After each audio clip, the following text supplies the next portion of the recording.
In today's video, we're going to talk about the Soul & Arms Taxxaurus versus the Templeton T2000. Taxxaurus, I hope I'm pronouncing that right. Something or other. I even moved the light and it's fucking worse.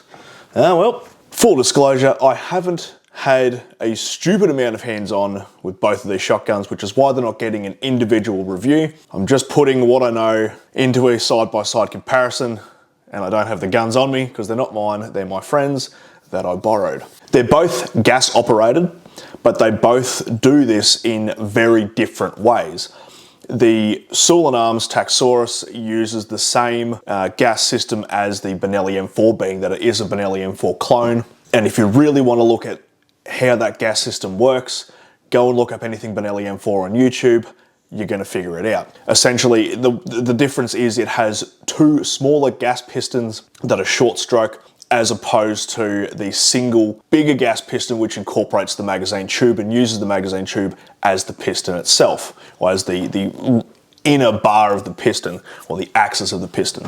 Now, one of the differences is the gas ports on the Soul are just forward of the chamber, and the gas ports on the Templeton are at the barrel support ring, which is pretty standard for a gas-operated semi-automatic shotgun. Both of those shotguns worked cycling every round we could put through them. Now, the Templeton is owned by one of my mates who hunts ducks a lot. Pre-duck season, he was putting a lot of different shells through, trying to pattern test it and figure out what shells he wanted to use for, you know, the different ducks and whatever he was hunting. Everything he threw through it, it cycled fine. And the other one, the Soul, is owned by another mate who uses it for hunting foxes. Everything he's put through it has cycled fine. Everything I put through it cycled fine. Some shotguns don't like the light stuff. These both cycled both of them perfectly fine, so I can't really tell you much more about that. They're both pretty good. With the actuation of the release, the Templeton is a push button and it sits under your thumb. Now, if you have a big, humongous thumb like me, because of where it is and it's on top of the shotgun, it's in a very ergonomic place for firing. Bang, push, bang, push, bang, push. My fat thumb gets in the way of my sight plane if I'm looking directly down the rib.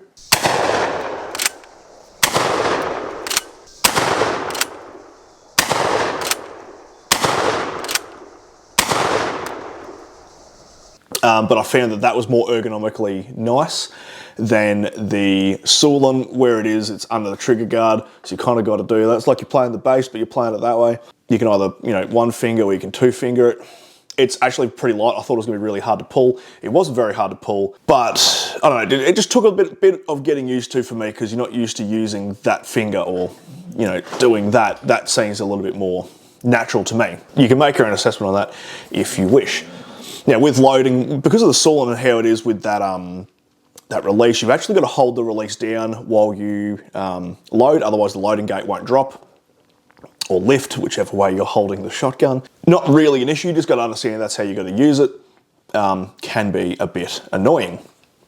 The T2000 though, none of that issue, just load it like a normal shotgun. When it comes to accessorizing, which I know a lot of people, that's their thing, if you were to put the Taxxaurus against a TAC version of the T2000, the Soul & Arms would definitely win, because you can buy all Benelli like extra stuff and put it on there. There's M-LOK 4 grips and there's all sorts of different buttstocks and heaps of different things you can do. The other one, not so much, and if you wanted to shoot with a pistol grip, the T2000 is probably not the best one, because of, you know, holding a pistol grip like that, you can't then get your thumb up over the top to hit that button. So if you like using a traditional grip, the T2000 is probably for you. If you like using a pistol grip, the Soul & Arms would definitely be for you. Now, you'll notice that there's no footage of me firing the Soul & Arms Taxxaurus, because they all got corrupted when I went to import them into my computer. So there you go. I don't have any footage of that. Just a quick little video, guys. As I said, I'm not going to give you an in-depth review on either of those, because I would like to use them more so I can give you more in-depth information. Didn't get the opportunity to do that. So, as I said, quick side-by-side. Anyway, I hope that you got something out of that, and I'll see you next video. Hooroo.